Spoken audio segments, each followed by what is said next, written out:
Pag-usapan natin itong Taal Volcano Eruption History from 1572 hanggang 2020.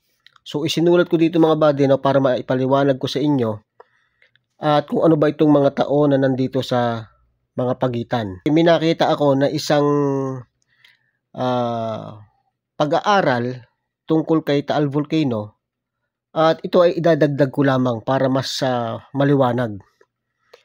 So, itong 1572 na ito yung pinakauna na pagputok ni Taal na nai-record.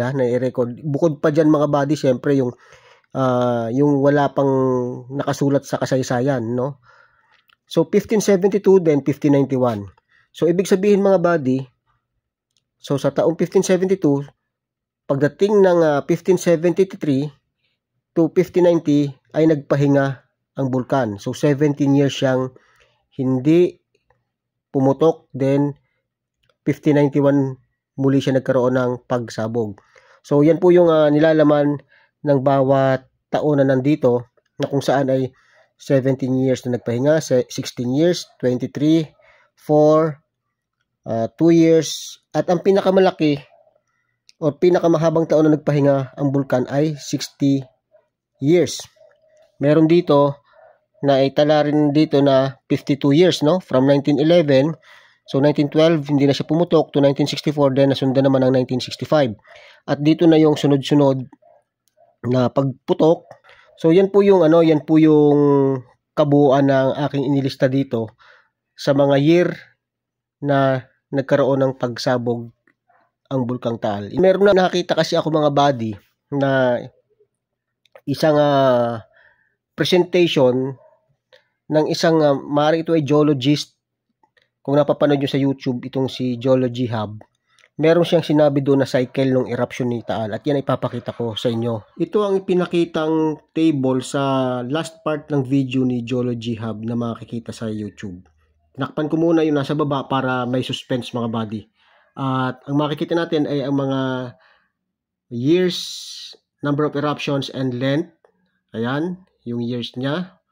Mula sa baba, 1873, then pataas 2020, at saka yung number of eruptions, kung multiple eruptions ba o no eruptions, at saka yung length o yung haba ng mga taon.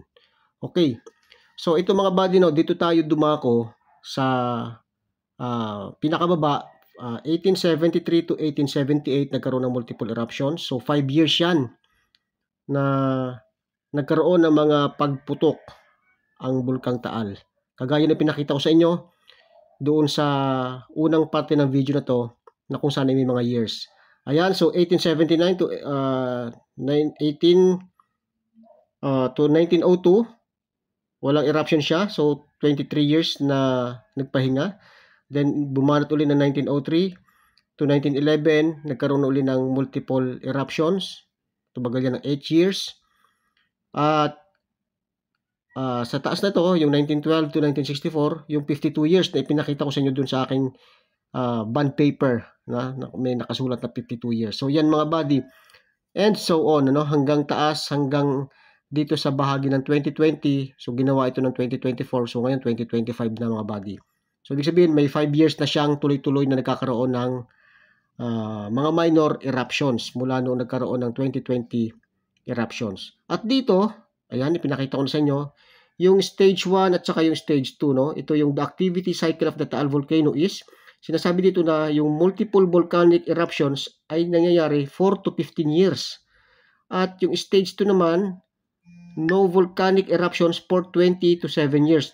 So pag natapos yung 4 to 15 years, babalik uli yung cycle na magpapahinga siya ng 20 to 70 years. Yan ay ayon dito kay Geology Hub.